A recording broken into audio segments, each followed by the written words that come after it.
Nigeria's President Muhammadu Buhari has vowed to hunt down and bring to justice Boko Haram militants who slaughtered at least 110 farmers and other people in rice fields near the northeastern city of Maiduguri. Eyewitnesses said attackers tied up the agricultural workers before executing them in the village of Kishobe. The victims were laborers from Sokoto State in northwest Nigeria, roughly 1,000 kilometers away. 8 others have been declared missing, presumed to have been kidnapped by the jihadists. Last month, Boko Haram militants slaughtered 22 farmers working in their irrigation fields near Maiduguri in 2 separate incidents. The victims were buried late on Sunday in a ceremony attended by the state governor, Professor Babagana Zulum, in the Zambamari area of the state. I mean, this is heartbreaking. Awful. They went about their daily business, their livelihoods, and they were murdered in the most gruesome manner. And it becomes really tedious at this point to hear from the president that he's grieving and his thoughts are with the people. We need more than thoughts. All these platitudes just don't cut it.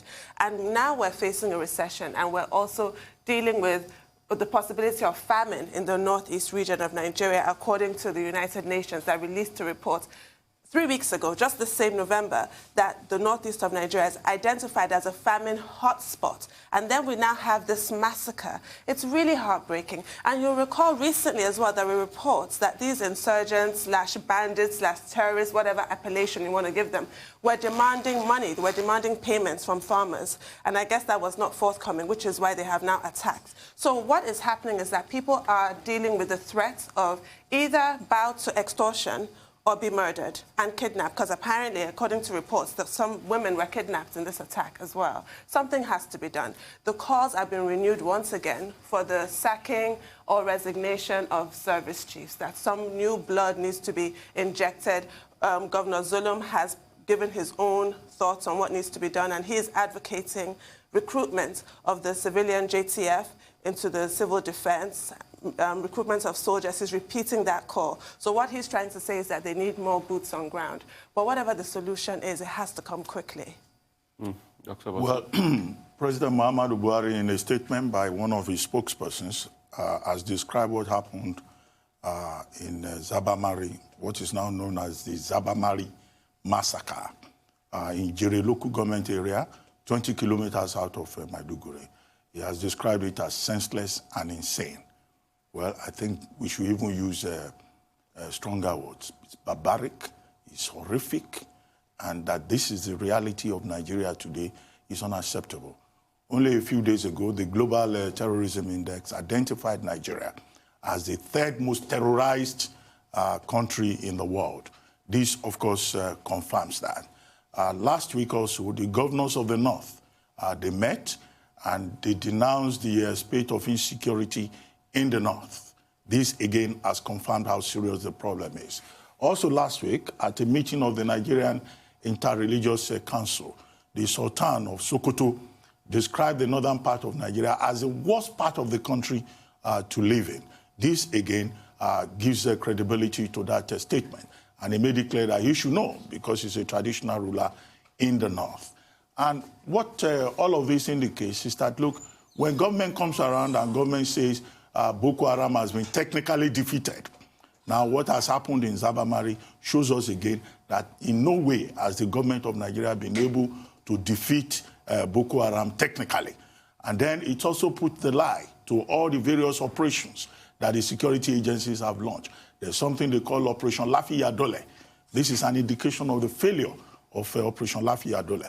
They have something they call Operation Safe Corridor, under which they said they were rehabilitating Boko Haram terrorists. Well, this shows us that these Boko Haram terrorists cannot really be rehabilitated, because as you try to rehabilitate some, you find a new set coming forward. So this further shows us that, look, nobody is safe. And it is not restricted to the North. Over the weekend also, a traditional ruler was killed in Ondo State, the Olufon of Ifon, Obadegoke Adeusi. He was returning from a meeting. He was accosted on the road by persons described as herders, and they killed him. Now, this, again, is not new, and it looks like farmers are a special target. You will recall that in 2018, there was an attack in Benue State on about 2-3 villages. At the end of the day, 73 farmers were killed. I mean, you recall on that occasion, the governor of Benue State started weeping in public when all those bodies were laid out. In Zabamari also, we were told 43 farmers. Now, the UN says, in fact, the number could be more than 43, that the number could be as high as 110. Now, in 2018, the farms belonging to Chief Olufalaye were attacked. 6 days ago, that same farms belonging to Chief Olufalaye was targeted and razed to the ground. So the question we ask is, why this special target, special focus on farmers for attack and destruction? The implication, of course, is that there is very serious implication in terms of food security. Yeah. The Buhari government says they are focusing on food security, right? But the kind of insecurity that we see is an antithesis for food security, because farming communities are being displaced. The communities that are being targeted are the food baskets of the nation: Borno, Zamfara, Kebbi, Katsina, Sokoto, and farmers cannot go to the farm. So the long-term implication, of course, is that a government that wants to increase agricultural productivity is seeing how terror and banditry are both making it difficult for the government of the day to achieve that objective of food security. Now, if farmers cannot go to the farms, then, of course, you have low agricultural productivity, as is already happening in the Borno axis. Yeah. Now, that Zabamari is said to be a very good, farm area for rice yield. And rice is one of those things we say, we have to close the border so that we can encourage rice production. So if you have all these states, Kebbi, Katsina, Borno, all in trouble and they cannot produce rice, that, again, accentuates the problem that we face. What is the bottom line? Many Nigerians have condemned it. Many have said, well, this is now the time for the president to sack the service chiefs. I don't know whether the president is going to accede to that request. But truly, government needs to do something about the challenge of security, either in the northern part or in the southern part, because it's not just Ondo that I've cited. Yeah. Even in the south, farmers are not safe. Fishermen communities are being attacked. So, well, I know the standard line for government is to say, maybe this is a case of economic sabotage, but we need to deal with terror and banditry. That's just it. Very well said, Dr. Abati, but it is a sad day. In fact, Bloody Sunday it was. Bloody Sunday. Very sad one. Right, the federal government says it will treat any fresh demonstration against perceived police brutality or any issue, particularly if it threatens to disrupt the peace and security of any part of the country, as high treason aimed at unconstitutional regime change. This new development is being seen as a reaction to the notice of fresh protests against alleged federal government harassment of promoters of EndSARS protests scheduled for December 5, which has been trending on social media in a couple of ways. The Inspector General of Police, Mohammed Adamu, gave this firm response shortly before a meeting with commissioners of police in the 36 commands and the Federal Capital Territory, FCT. Last month, EndSARS protests by youth in some southern parts of the country and Abuja had been peaceful for days before it was hijacked by the mob, a situation that resulted in widespread destruction of lives and property, including killing of 22 policemen and the touching of police and other public and private facilities, amounted to trillions of naira in losses. Allegedly, many protesters were killed when the army intervened at the behest of the Lagos state government. Another very sad story. It really is, and it's, I think, completely unjustifiable in a democracy to ban peaceful protest. There's nothing that justifies it. And I want to go back to 2003 when ANPP went to court on this same matter, when the police, ANPP then was the party of current President Buhari. They went to court because the Inspector General of the police did not give them a permit to protest. And they challenged this, quite rightly.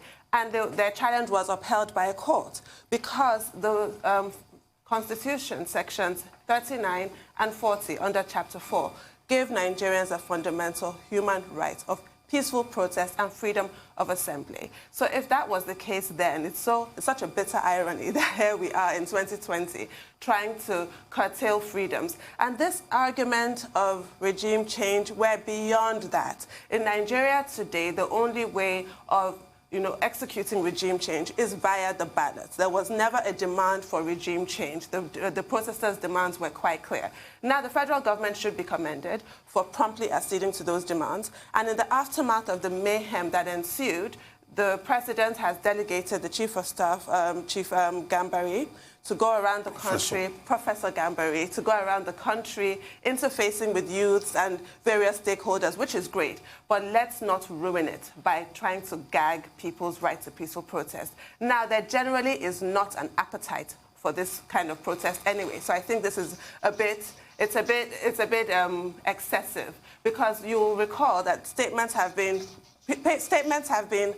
released by the Feminist Coalition and others, saying that they're not interested in any protest because everybody is sort of sober, subdued now, and also waiting for the outcome of the judicial panels, because those protests then, in October, were about police brutality. So everybody's waiting for the outcome of the judicial panel to ensure that justice is done. So I just find this kind of statement unnecessary. Dr. Batu?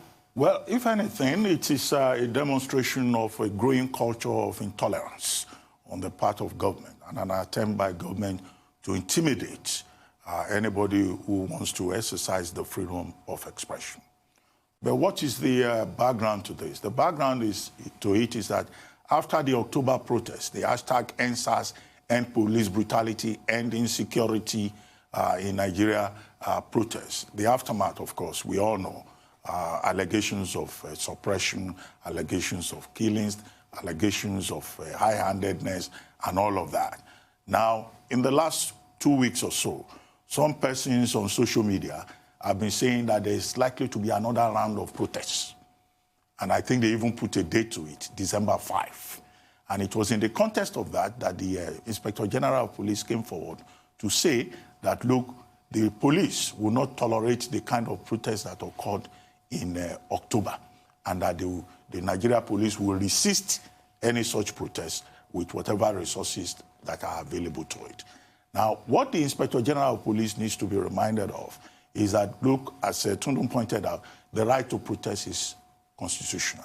In fact, it is the duty, the responsibility of the police to even provide protection for the protesters and to make sure that the protest is peaceful. Now, not to do that and to be high-handed and say it will not be allowed at all, is for the police to misinterpret his own constitutional role. That is one.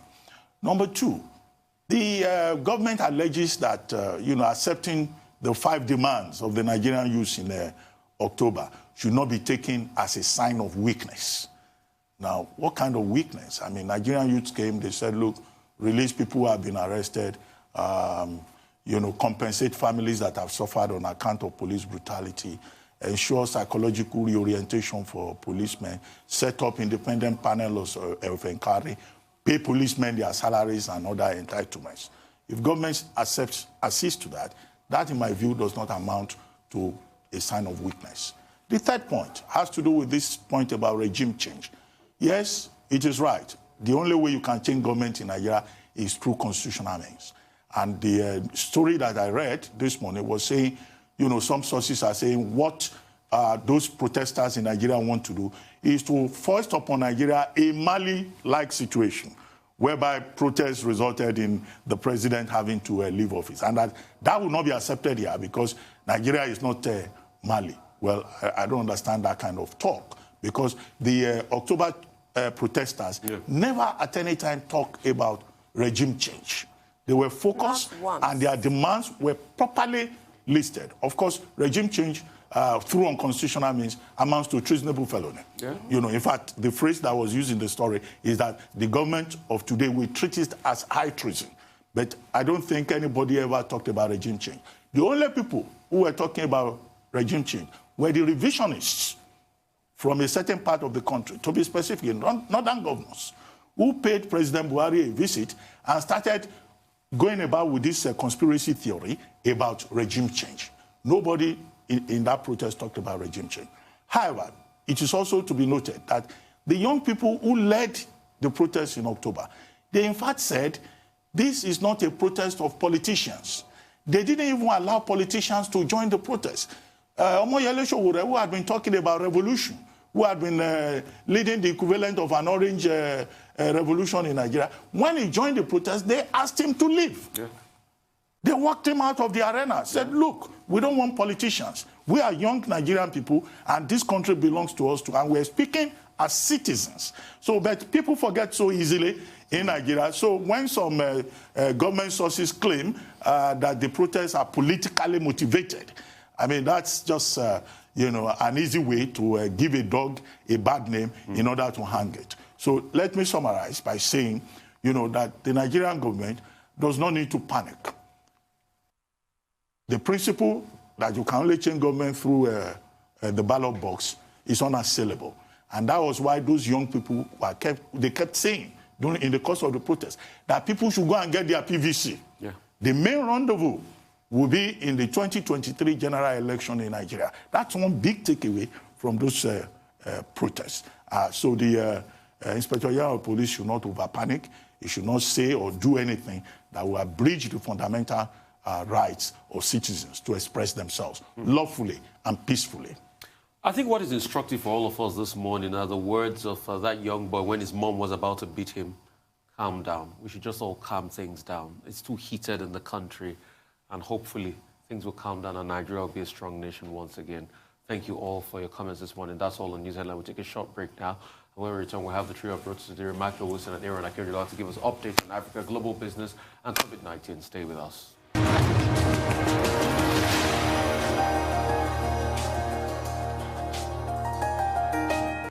We've got our dependable Rhodes Tadiri here to give us Africa Business Update. Over to you, Rhodes. It's a pleasure talking to you this morning again. Yes, good morning, Rufai. Good morning, Doctor, and good morning, Tundu. Is that Rotus? Is that Rotus? It's Rotus. Is that Rotus?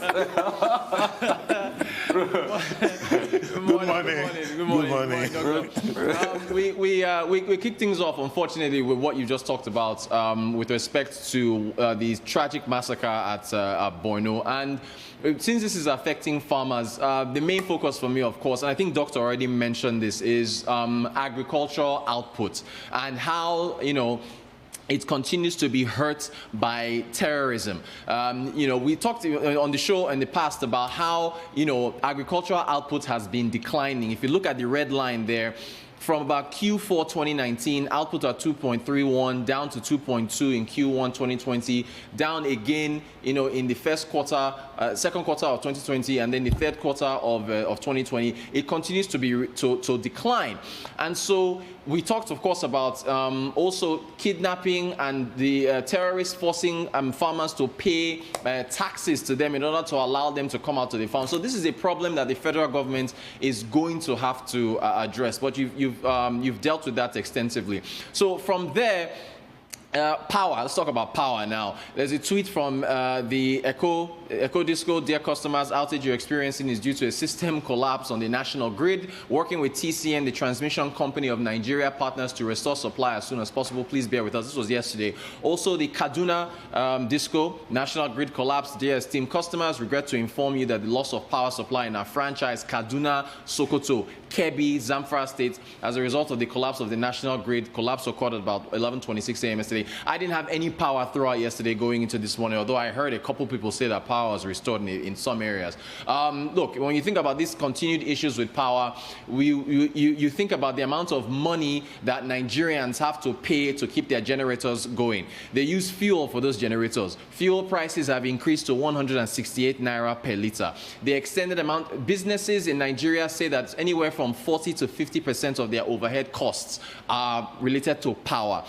A conversation has to be had about how much longer we can continue with the national grid and whether independent power for the states is where we have to go. I'm glad you have a guest that's going to be coming on to talk about the solar panels that the government is going to be putting in certain areas of the country. That's a good move, but then it's about, you know, volume distribution to give Nigerians other options for power with respect to what we're going through. Because in a year where incomes have been squeezed, salaries have been cut, people have been laid off, this is yet another issue that filters through down to Nigerian pockets and continues to squeeze them. So it's something that we continue to deal with and has to be addressed.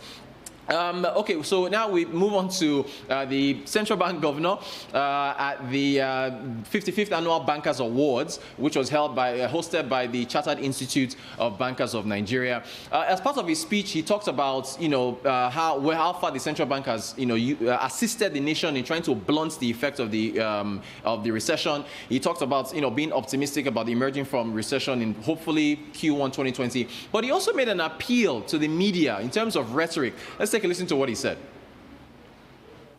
To our media analysts, is that we would appreciate it that in the course of conducting their analysis of the Nigerian economy,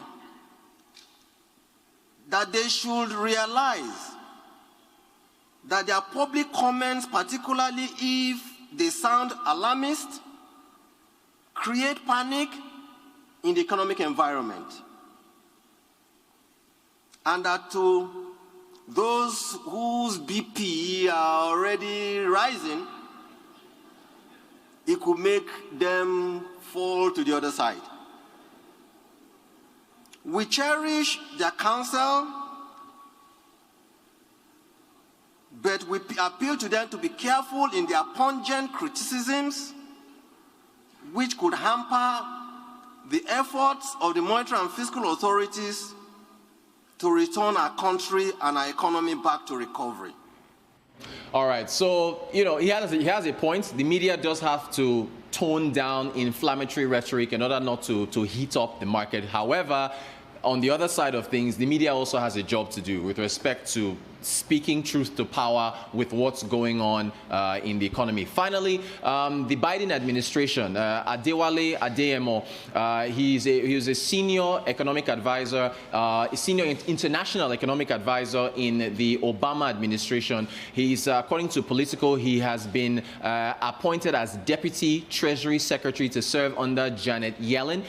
He, of course, is Adewale Adeyemo is a Nigerian-born attorney, and he's been in the Obama administration. I think he's the first president of the Obama Foundation as well. Yes. So apparently Joe Biden has tapped him to serve in his very diverse cabinet that he has announced. For example, Biden's press outfits, communications team is all women. He announced an all-female team of communications department, and now, of course, Adewale Adeyemo, Nigerian-born attorney, is also going to be part of his administration as Deputy Treasury Secretary. So that's another Nigerian being celebrated. That's our African update. I'm so excited, Rotus, that Nigerians are being celebrated. But, the question remains, how I wish our country can be celebrated too, just the way Nigerians have been celebrated abroad. And that's why it comes back to our internal workings here. And real quickly, I'd like to talk about that very dastardly act on farmers. It's definitely going to push up food prices, and we should watch it. It's been a very tumultuous year. In all of this analysis, Rotus, let's not forget what happened in Kebbi, what the elements did, floods coming away, washing away big rice farm. The Central Bank of Nigeria putting a lot of money into the Anko Borrower scheme for rice production. Those are the hotbeds, Kebbi, Borno, and some other areas like that. Flood washed that sizable amount away. Now you are having farmers scampering for their life. They can't go to the farms. They can't go back and plant. I'll give you a clear indication. There's a farmer that sells grocery stuff to me here in Lagos, a Hausa man. Normally, at a certain part of the year, he will go back home to go plant millet. This year, I asked him, you've not gone home to Sokoto? He said, I can't. He said, Boko Haram, they drive us everywhere. We know if you go plant. Just imagine those smallholder farmers. And the funny thing about Nigeria is those smallholder farmers that make the bulk of the food we have. Right. So if those smallholder farmers are pushed away, they cannot plant, definitely it's knocking. Famine is knocking at the door. And it is very sad. It's a sad trend we should watch. Indeed. And that's why we can't be rice sustainable now. We've not been able to get enough rice to put in because there's also the problem of insecurity and insurgency. So we should look at this buckwheat, and most importantly. Well, Rotus, quickly, let's congratulate Ahead, Adewale Adeyemo. Nigerians are always excited when one of our own achieves something really important, either in the US, in the UK, or in Canada. And we have had quite a number of examples like that this year. But it comes to the assignment, well qualified. As you said, he's been president of the Obama Foundation At a time, he was even Deputy National Security Advisor in charge of international economics, and now Deputy Treasury Secretary. He will be working with Janet Yellen, who used to be chairperson of the Federal Reserve. You know, so but he brings a lot to the table as an economist. But again, this is another indication of how President-elect Biden continues to take his team, pick his team from the Obama team. Even the all-female, media team led by Saki, they are all people from the Obama past. But let's see how it happens eventually. As for the advice by the CBN governor, well, I mean, it's good you phrased it as an appeal. Otherwise, when you started the subject, I was going to rely on that popular phrase that what is it that Musa will not see at the gates? Because all kinds of people teach journalists how to do their job. Right. And now is the turn of Emefiele giving a lecture on tone. But if he's asking for support and partnership, I think that the media has been very fair to him. And, everybody wants to give journalists lectures. Let them play their part. Journalists will also play their own part. Indeed. Our own responsibility is to be fair, to be balanced, and to be accurate at all times. I don't think any journalist, professional journalist, goes out there to heat up the polity or to embarrass anybody. Right. And of course, Emefiele is a good friend of the media. He should just do his job. Exactly. Yes. Right. Thank you so much, Roxas, for your time. Really appreciate you this morning. Moving on to business update now. Michael Wilson joins us from London. Pleasure having you, Michael. Hello, Michael. Good morning. Fairly mixed, really, in Asia, given that the Chinese Publishing Managers Index was actually not too bad. Mainline China stocks higher this afternoon. Shanghai Composite up about 1%. Hang Seng, though, dipped 0.5%. As China's official manufacturing purchasing managers index, that's the one, rose 52.1, the highest PMI rating since October 2017. So things actually look quite good there. And as expected, Japan's retail sales rose 6.4%. Not a great deal of movement on the markets there. A view from economists this morning that maybe people ought to start adding Chinese assets to their portfolios. Investors globally have less than 5% invested into China. If you believe in the New World Order narrative, and it's possible to do that, perhaps an allocation of something like 20%. And that's the kind of view going around in the market this morning. So as far as equity markets last week were concerned, they had a good one. It was about the COVID vaccine. It was also about traders being more optimistic that President Trump will actually leave office quietly in January. The main story about drugs, of course, was the AstraZeneca Oxford University drug, an effective rate of 70%. It only needs to be stored at -3 degrees. And the medication also costs far less than other drugs like those being developed by Moderna and Pfizer BioNTech. So quite good news. Australia, we've heard from them this morning. Small grape growers are going to feel the pain from China's huge tariffs on from 107% to 212% on wine, on Australian bottled wine that went into effect on Saturday. Yeah, Saturday, that's right, 28. And it follows China's anti-dumping probe into Australia's wine. It's the top wine export market for Australia, 39% of total exports for the 12 months up to September 2020. As far as markets are today concerned, remember there's a sort of holiday really in the United States Thursday and Friday, beginning with Thanksgiving Day on Thursday. So stock futures actually down. Whether you believe this stuff or not, I don't know, but I'm just giving you it in any case. And I think we're probably going to see a fairly muted day today, quite honestly. But that's where people are expecting markets to go as we speak generally. Now, what else can I give you? I'll give you that Trump administration, oh yes, now blacklisting Chinese leading chip maker SMIC, as well as the Chinese national offshore oil and gas producer, and that would limit their access to American investors, and that will escalate tensions with China, while Trump hands over to Joe Biden in January. The big one on oil, really, OPEC Plus ministers will decide on whether to delay January's oil output increase. It's reported that in informal discussions, lots of people would actually like that to happen. But Arab, UAE and Kazakhstan were opposed to it. Oil's had a good run, really, showing its biggest monthly gain since May. As far as the UK is concerned, so we go into a transition period as far as Brexit's concerned in 4 weeks. What that means, who knows? We don't know where the discussions are going, but they're optimistic now that a trade deal could be struck. The problem is fishing. It's not a huge part of our economy here, but it's an important one as we're an island nation. We want to have access to our own waters.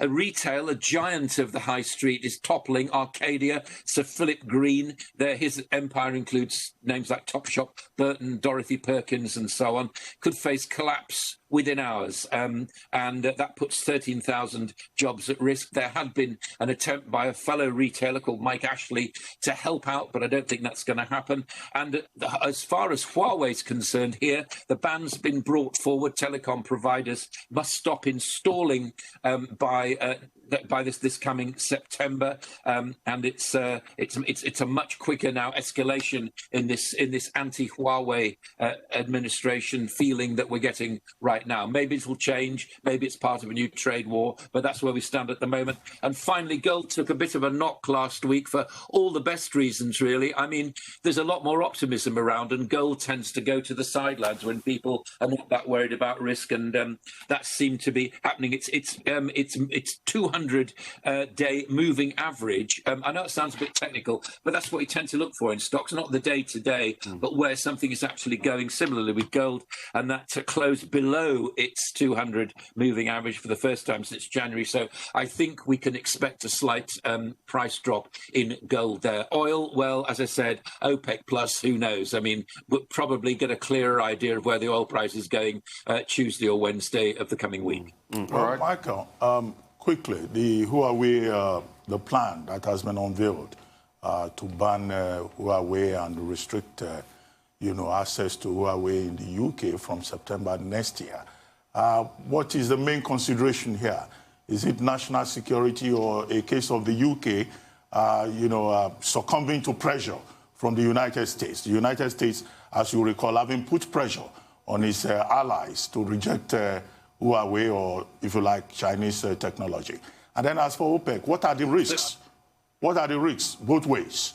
If the production quota, if it is reduced, what are the implications for the fragile economic recovery that we expect? And then, of course, if that is left alone, what are the implications for countries like Nigeria that depend on revenue from oil? Right. So oil, first of all, yes. I mean, you have talked constantly about a diversification of Nigeria's economy. What better indication could there be that there needs to be a diversification? And secondly, I never understand why your finance ministers have this hostage to fortune of an oil price in their annual budgets. Why not?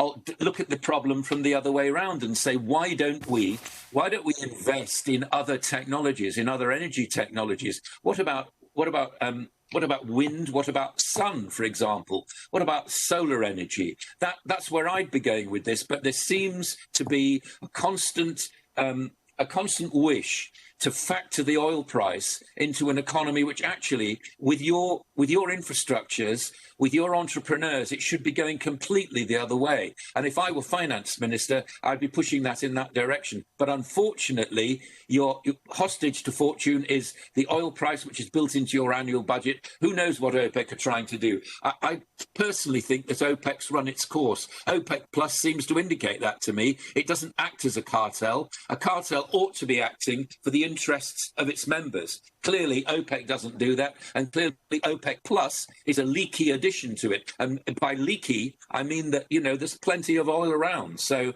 I don't think anything's realistic about that. I think it's such a shame that Africa's leading economy actually anchors itself to this thing over which it has basically no control. Secondly, Huawei. I think a lot of diplomatic pressure has been placed on the UK by the United States. Remember that we're wondering whether we're going to go to the back of the queue with Joe Biden as far as a trade deal is concerned. Obama put the UK to the back of the queue. Right, Michael? Independent actually does that and pushes us to the back of the queue, then that's a problem for us. Right, interesting insights. And that word you used very specifically just hit me there, hostage to fortune. I'll always remember that. Thank you so much, Michael, for your time. All right, for updates on COVID-19 pandemic, Aaron Akiriola is here with us. Aaron, great to have you. How are you? It's good to be here today. Good morning to you. Rufai, I hope you enjoyed your weekend. Oh, yeah, not too well. The draw, Mourinho packed the boss, but it's fine. All right, time would open with us to go into sports. Tunde, always a pleasure. Morning, Aaron. And lovely outfit. Since my color chart is not correct, I don't know if it's... Okay, purple. It's okay, purple. Purple. To you. And Good morning. yes, let's get started with the outlook on COVID-19 today. And globally, we are looking at the numbers and quite worrying, I must actually say, because it's still on the rise. If they can actually help us with the graph there, which actually explains it even in details, it actually shows that 62.7 million confirmed cases are right now is what we have globally. In the last 24 hours, we've seen a total number of 490,200 cases actually coming. And you can see that it's actually showing a flat rate when you put it side by side with figures from the previous 24 hours and looking at a 14-day change, so to speak. So we're just seeing maybe a flattening for now, but over 490,000 is still a lot that we are seeing in a space of 24 hours. All right, in terms of deaths, it's up by 15% as 6,893 people died in the last 24 hours, bringing the total to over 1.4 million confirmed cases. Now let's actually get into the US, where Dr. Anthony Fauci has been speaking and talking about the fact that no thanks to what has happened in the Thanksgiving holiday period, that the country may see surge upon surge of coronavirus cases in the coming weeks. And it does not expect any of these current recommendations as social distancing to be relaxed due to Christmas. So there will still be a major rise in the number of cases coming in. And right now, that's hospitalization in the US at a very, very critical point, almost at a breaking point. This is very instructive because you look at the figures right now.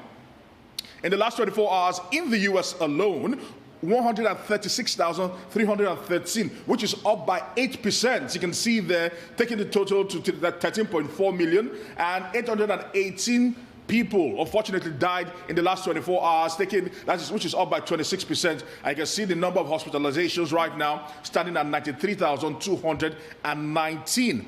Now, away from that, we've been talking about COVID-19 and those in the front line and how they need to be protected and also motivated. Thousands have taken to the streets in Madrid once again to demonstrate and protest against the funding of this public health system. Protesters claim that the regional authorities have not made enough investments into the system, leading to a crisis worsened by the ongoing COVID-19. We're still watching how things are playing out in Spain. We know that Spain has been badly hit by COVID-19, and it's only right that the health workers are coming out to remind the government of their responsibility and their duty of care to not just the citizenry of Spain, but to those in the front line. Also in Egypt, this one is actually good news, understanding that right now some schools in Egypt will actually be open, and the Ministry of Health has announced that there are plans for new production lines to manufacture COVID-19,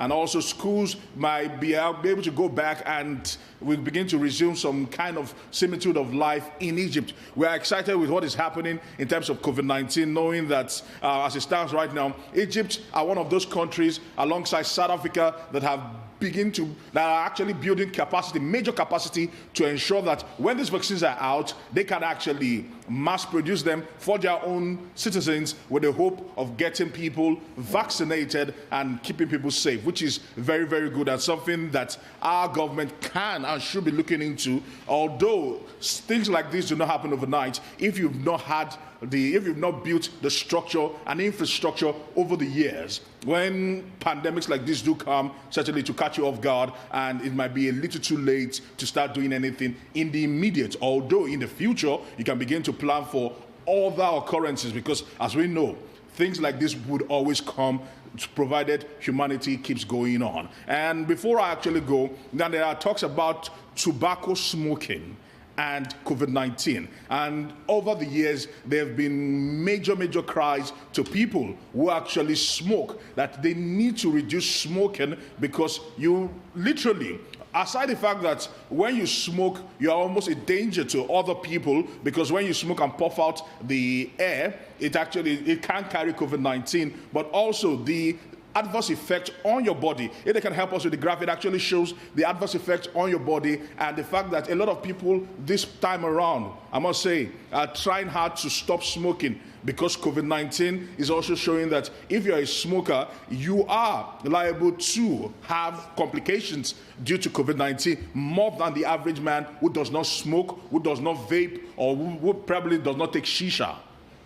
All right. I mean, you said critical ones there, and people should just go out there and be careful, most importantly. But I want to go to America first. In fact, I think it was Anthony Fauci that was speaking over the weekend that said, if you traveled for Thanksgiving, just assume you have COVID-19, go test already. It's that bad. And because because a lot of Americans traveled for Thanksgiving. True. In fact, last year it was about 59 million people that traveled. This year, I don't know what the numbers are, but it was projected that close to 50 million people travel for Thanksgiving. A lot of them started using the highways. The highways were filled to the brim in America. So please, people should take precaution. You brought another very exciting story out of South Africa and Egypt. You know, they're already having plans in place to be able to produce this vaccine in mass when it comes out. The question I would ask is, when is Nigeria going to have that plan in place, at least to be able to produce bottles for over 200 million people in the population like we have? Because in Canada, 38 million population, mark my words, read my lips, read the numbers, 38 million population, yet they have over 440 million vials and bottles of vaccines. Canada is even saying we give to other countries when we are done vaccinating our people. But over 200 million population, when are we going to get a place, at least, that we can produce at the capacity of over 10,000, 15,000 per day? When? That's the million-dollar question, I must say, Rufai. Very, very big question to be answered. I really do feel that it's sad what you just showed about the protests going on in Spain with the health workers. And once again, we have to be thankful that Nigeria was spared so much in regards to COVID-19, because can you imagine if we had the kind of figures that they had in Spain, what would have happened here? True. And it just goes to show the importance. We always have to constantly remind governments all over the world of the importance of health workers and the importance of protecting them. You cannot send people out to fight a war and not equip them and not arm them. PPE should not be scarce, you know, and their working conditions are really appalling. It's sad. Well, very quick. Okay, Doctor, go ahead, please. Okay, I wanted to comment on tobacco that you talked about, Yeah. which is an old subject for debate, not just internationally, but also in Nigeria here. Yeah. And it's instructive that, you know, we're being told that according to scientific research, there is a connection between tobacco use and COVID-19 related outcomes. Yeah. For the simple reason that if you smoke, you know, your immune system may not be as strong. Yeah. So we're told that if you smoke, you may be predisposed to all kinds of health conditions like asthma, other respiratory problems, lung issues, you know, which could then make you even more vulnerable when you contract COVID-19. Here in Nigeria, I think the challenge will be one of continuous public enlightenment. Section 38 of the National Tobacco Act of 2015 talks about the need to continue to educate people. And Nigeria also has in place a National Tobacco Committee, which was set up, you know, in the course of all that debate about how tobacco could be dangerous to your health. But the problem we have here in Nigeria is one of enforcement of our relevant laws. And so it is also with tobacco. For example, Section 15 of that law says that it is an offense for you to smoke in public. But, if you look around Nigeria, people are perpetually smoking in public places and blowing smoke into your face. And you made a very good point that even passive smokers are at risk. Yes, they are. So the only part of the law that I see that a lot of people, abide by is the notice, the warning that you have to put on the packaging. The law also says that you don't sell cigarettes or tobacco to persons under 18. Yeah. I see a lot of young people who smoke. In fact, they go beyond the tobacco, they take marijuana, and nothing happens to them. So I think that the challenge is one of public enlightenment, even beyond COVID-19. The point you made about Dr. Anthony Fauci, saying that, well, by the end of December, maybe there will be a breakthrough in terms of the doses being available. Yes. But, and the Surgeon General of the U.S. also makes the same point. But people should know that many of these countries are planning to prioritize old people, more vulnerable people, health workers, such that at the end of the day, you may not get the vaccine available within the population until maybe spring or summer. Yeah. But what countries are doing is that they are preparing. Countries in Europe, they are already working out the logistics. In the UK, places have been designated for the provision of the vaccines. A unit of the army, of the military in the UK is even being called in ahead to help battle the challenge of disinformation, particularly from hostile countries that have been identified, including Russia. And so the question is, how are we preparing? That's the additional question in Nigeria. It's good to cite the example of Egypt and South Africa. These are countries that have better capacity in terms of science and research. And perhaps one of the lessons we need to learn from this is the need to invest more in Nigeria in research and development. R&D. It's not when a crisis occurs that all of us will now be saying, oh, where is Nigeria's input into this? As you said, these things take time and we need to build. And to do that, the starting point will be our education system. True. Where are those scientists? Where are those geniuses? All those talented Nigerians, some of whom will end up tomorrow working for NASA, working in other places, when they get taken from Nigeria and they are put in an enabling environment. They are in Joe Biden's cabinet already. That's the answer. Adeyemo is there.